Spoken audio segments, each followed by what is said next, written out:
The deaths of kings have always been monumental moments in history. They mark the end of an era, the beginning of another, and often, they cast long shadows over the political and social fabric of their kingdoms. The sudden passing of a monarch shifts the balance of power, ignites intrigue, and sparks battles for succession that can unravel nations. In modern times, the portrayal of royal deaths has become a dramatic spectacle, whether in books, films, or shows like Game of Thrones. These stories revolve around the build-up to a king's death, the aftermath, the political repercussions, and the sometimes tragic human cost of power. For King Charles, the twilight of his reign is far from a fictional drama, it is his harsh reality. As he steps further into the latter chapters of his monarchy, the weight of his royal duties bears down on him. Yet, behind the grand titles and the royal responsibilities, there lies a more intimate battle, one fought within his heart. It is the battle between the relentless demands of duty and the profound yearning for something far more precious, family. Amid the towering walls of Buckingham Palace, whispers circulate, a quiet murmur echoing through the regal halls, whispers about King Charles's health. The diagnosis of cancer, though kept largely out of the public eye, adds a layer of vulnerability to his reign. As the rumors swirl, the once invincible image of the monarch begins to crack, and with it, a sobering realization dawns on Charles: time is no longer on his side. The clock ticks, relentlessly, and with each passing moment, he is reminded that the bridges between him and his family, bridges strained and fractured over the years, must be mended before it is too late. There is, within Charles, an ache, a longing not for royal accolades or political victories, but for the simple, grounding joy of familial connection. Over the years, the responsibilities of monarchy, the constant stream of state affairs, and the ever-present pressure of public perception have strained these relationships. What once was a close-knit family, held together by shared history, royal tradition, and love, has been pulled apart by the demands of public life, by personal rifts, and by choices made under the weight of duty.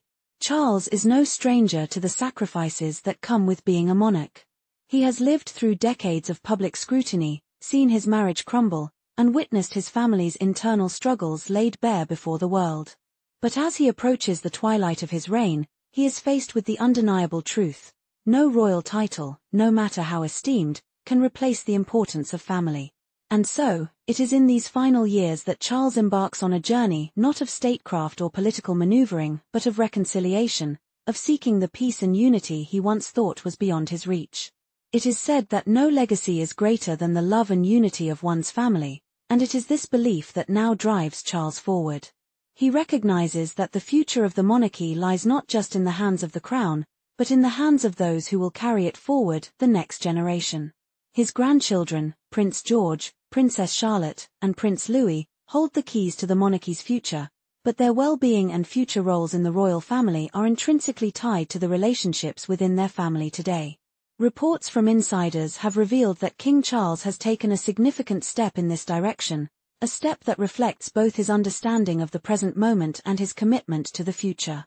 Sources suggest that Charles has given his wife, Queen Camilla, a clear directive: cease making controversial remarks, and cease interfering with Prince William's plans to reshape the royal family's future. This decision is not merely a matter of royal protocol, it is a gesture, a public declaration of Charles's determination to focus on what truly matters, his family. At the heart of this decision is Charles's focus on the royals of direct bloodline. His plan calls for ensuring that future working royals, those who will carry the weight of the crown, are aligned with Prince William's lineage. In this carefully crafted vision, programs aimed at cultivating the public personas of George, Charlotte, and Louis are already underway. The goal is clear: these young royals must be seen not just as the heirs to the throne, but as symbols of continuity, stability, and modernization. Their public image will be shaped to reflect not only their royal heritage but their role as relatable figures in an increasingly modern world. However, amid these strategic moves, the most pressing and personal wish of King Charles is one that goes beyond titles and public personas. It is the hope to be reunited with his grandchildren, Archie and Lilibet. For Charles, the laughter of his grandchildren, their innocence, and their unguarded joy represent everything he has fought for over the years. In their company, the weight of his royal duties seems to lift, and for a brief moment, he is not the King of England, but simply a grandfather, savoring the unspoken connection that runs deeper than any crown. In moments of solitude, as he gazes out across the sweeping, rolling hills of Balmoral, Charles often envisions a family reunion, a scene that seems almost too perfect to be true.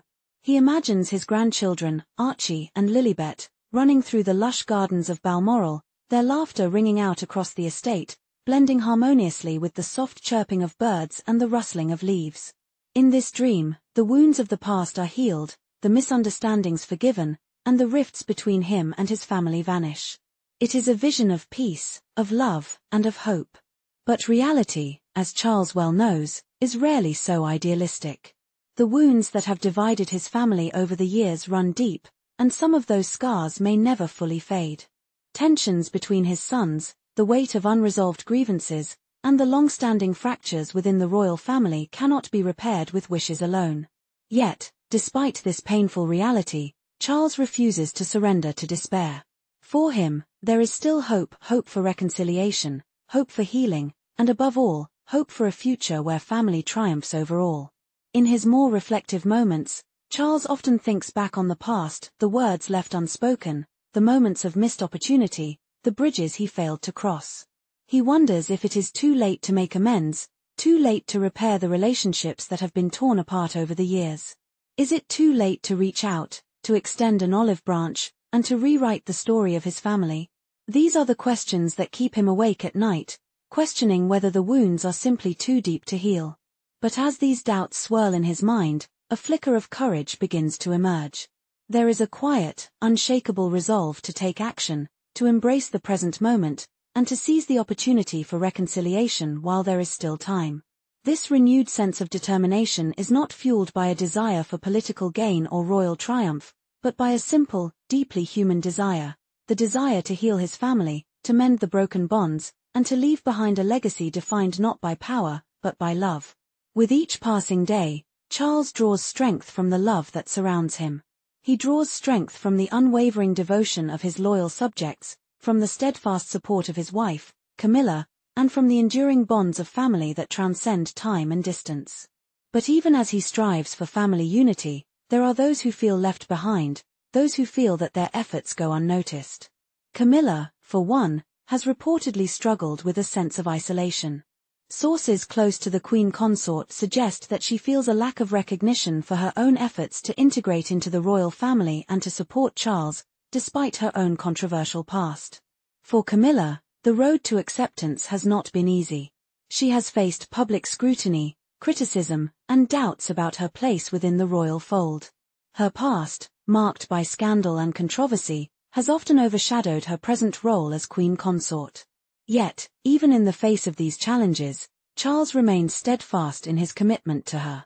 Theirs is a partnership born of love, loyalty, and shared purpose.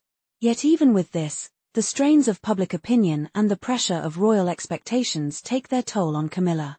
There is a sense of her struggle, of her quiet yearning for acceptance, not just from the public, but from her family. Despite this, Charles remains focused on his ultimate goal, to heal the family and to create a legacy that transcends the trappings of royal splendor. For him, the true measure of a king is not found in the wealth of his kingdom or the grandeur of his throne, but in the love he shares with those closest to him, the love for his family, the love for his country, and the love for humanity. It is love that will ultimately define his reign, love that will echo through history, and love that will be remembered long after the crowns and titles are gone. As the days turn into weeks, and the weeks into months, Charles waits. He waits for a response, for a sign, for a glimmer of hope that the future can still be rewritten. Deep down, he knows that true fulfillment does not lie in the glitter of palaces or the pomp of ceremonies. It lies in the embrace of loved ones, in the bonds that endure through time, and in the promise of a brighter tomorrow. The greatest legacy a king can leave behind is not one of power or riches, but one of love, love that heals, love that unites, and love that transcends even the hardest of times. As Charles stands on the precipice of his legacy, he is acutely aware of the fact that the future of the monarchy rests not in the crown upon his head, but in the hands of those who come after him. The decisions he makes now will echo for generations to come. And in those quiet moments of reflection, he knows that the most important legacy he can leave behind is not one of grand titles, but one of a family that stood together, through thick and thin, united in love and in the hope of a better future. In the end, that is the true power of royalty, the power of family, of love, and of reconciliation.